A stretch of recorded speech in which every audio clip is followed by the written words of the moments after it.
Las empresas familiares en Asturias suponen el 12% del Producto Interior Bruto regional. Hoy está con nosotros en directo Jorge Suárez, es el presidente de AEFAS, la Asociación de Empresas Familiares Asturianas. Jorge Suárez, muy buenos días y gracias por atendernos.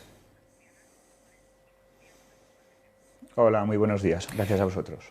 Señor Suárez, cuéntenos lo primero. Queremos saber cómo está afectando la COVID-19 en concreto a las empresas familiares aquí en Asturias. Bueno, pues hace poco publicamos los resultados de una encuesta interna después de la tercera semana de confinamiento y la verdad es que los resultados de la encuesta pues arrojan conclusiones bastante negativas, ¿no? Aproximadamente la mitad de las empresas han perdido el 80% de su actividad, la práctica totalidad de las empresas pues han aplicado ERTEs, bien de reducción de jornada, bien de reducción temporal de personal, y el tiempo medio en el que nuestras empresas, o el tiempo máximo que nuestras empresas podrían soportar en idéntica situación a la actual, rondaría los 6 meses, ¿no? ¿Cuál estamos hablando de que algunas empresas familiares aquí en Asturias incluso estarían pensando en echar el cierre si la situación se prolonga?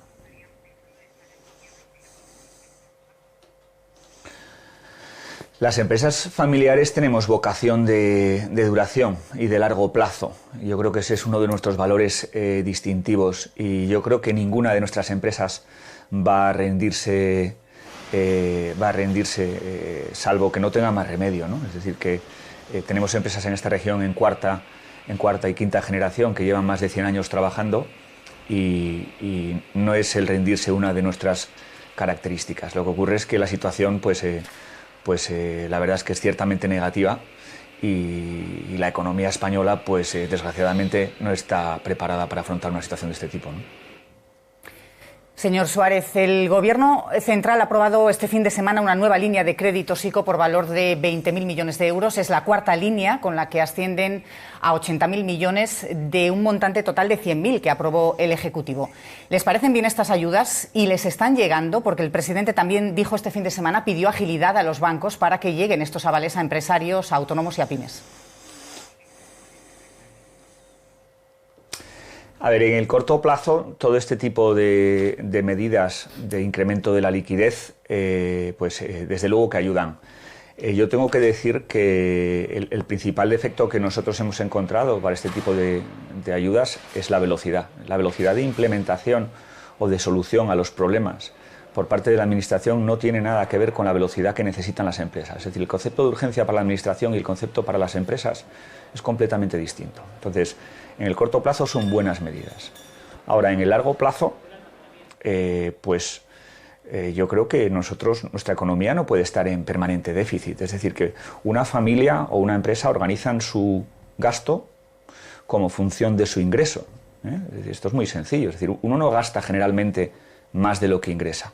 Y sin embargo, nuestro modelo económico en nuestro país, pues esto es una tónica sostenida. Y la consecuencia es un endeudamiento que nos coloca en una posición de extrema debilidad frente a una situación como esta. Por otro lado, nosotros tenemos que lamentar que el discurso de la Administración, lamentablemente, no gira para nada en torno a las empresas, cuando estas son las que generan el empleo. En concreto, las empresas familiares en nuestro país generan el 70% del empleo.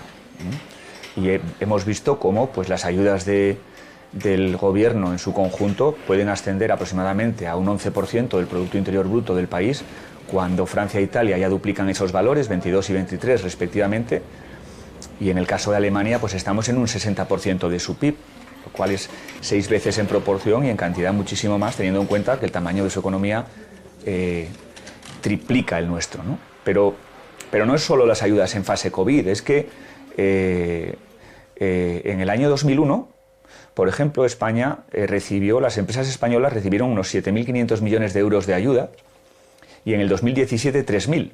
Es decir, bajaron a la mitad en 16 años. En el mismo periodo, los alemanes pasaron de 18.000 en el año 2001, 18 frente a 7.500 en España, o sea, unas 2,3 veces, y en el año 2017 los alemanes dieron 42.000 millones, o sea, unas 14 veces más que los españoles.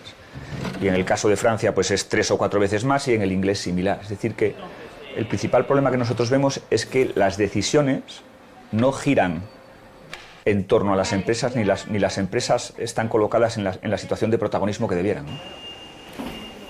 Por tanto, en el largo plazo, ¿de qué medidas concretas estaríamos hablando? Es sobre todo financiación, por lo que nos está comentando en comparación con otros países, de estas ayudas a las empresas, pero ¿hay otro tipo de medidas que pide la empresa familiar en concreto?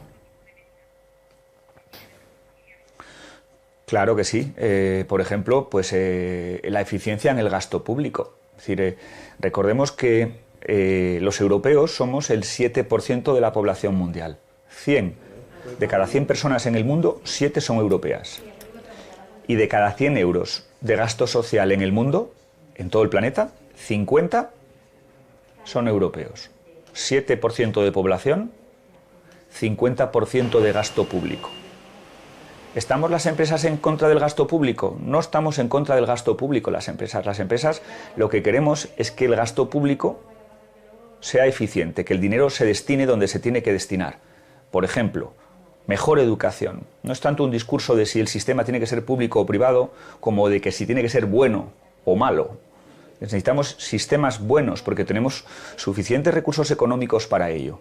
No es aceptable que los alumnos que nuestros sistemas educativos no estén preparados para la teleeducación, o nuestros sistemas administrativos, burocráticos, no estén preparados para el teletrabajo cuando el mismo gobierno ha pedido a las empresas teletrabajo de un día para otro. En un día las empresas han sido capaces de resolver el teletrabajo, pero la administración no es capaz de hacer teletrabajo y la educación no puede adaptarse. La sanidad también necesita de mejoras, es decir, que seguramente haya que invertir mucho más en sanidad, mucho más en educación. Igual hay que tener menos políticos y hay que tener menos gasto administrativo por la vía de una mayor digitalización. Tampoco es aceptable, entendemos nosotros, que haya gente en su casa cobrando el 100% de su salario sin trabajar. Porque en el sector privado hay 4 millones de personas en los ERTEs que están con el 70% de la base reguladora y, como saben, tiene un techo de en torno a 1.100 euros. Entonces, esos desajustes no pueden ser. Es decir, está claro que hay que repensarse la estructura de gasto. Y esto es muy fácil de entender. Cualquier persona, cualquier familia o cualquier empresa están permanentemente redistribuyendo sus recursos para acoplar su gasto a su ingreso. Pero los gastos no son independientes de los ingresos como ocurre a nivel estatal aquí. Es decir, aquí se define una política de gasto y luego se buscan los recursos que hagan falta.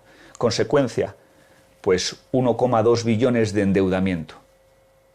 Y la deuda es el peor aliado para una crisis. Señor Suárez, vamos a situarnos en concreto en el ámbito asturiano y en esta pandemia del COVID-19.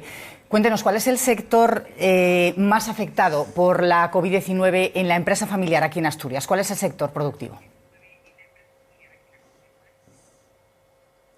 Bueno, pues digamos que no somos muy diferentes al resto del país. Turismo y comercio, en esencia, son los sectores más golpeados. Todo lo que son restauración, hostelería, hoteles, pequeño comercio, en definitiva, mucha microempresa y autónomos.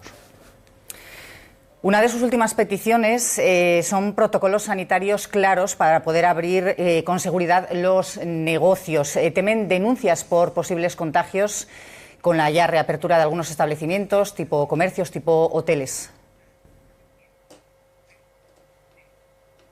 Sí, claro que las tememos. De hecho, ya hemos visto problemas concretos en determinados sectores. Es decir, que el hecho de vivir una epidemia como esta en tiempo real ha generado un nivel de alarma o de susceptibilidad o de sensibilización en la población extremo, y esto da lugar a que un señor, cuando va a recoger su coche en el taller, por poner un ejemplo, pues pregunte cómo se ha desinfectado el vehículo, con qué protocolo, con qué producto, quién lo ha hecho, con qué metodología y en base a qué estándar, ¿no? Entonces, entendemos nosotros que para recuperar la actividad normal es imprescindible que la Administración se involucre en la validación y definición rápida de todos los protocolos de higienización y limpieza, de tal manera que esa claridad de reglas evite situaciones litigiosas en el futuro.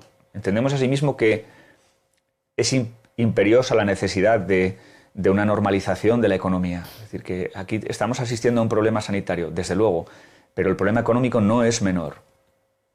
Y la solución, nosotros no entendemos que pase por la vía de la prohibiciones, limitaciones, seguramente pase por la vía de la sensibilización, porque esto va para largo. Es decir, que las personas tendremos que aprender a comportarnos de una manera distinta, pero no podemos estar permanentemente instalados en la vía de la prohibición y la limitación, porque los problemas económicos que pueden venir consecuencia de ello pueden llegar a ser mayores que los sanitarios incluso, ¿no?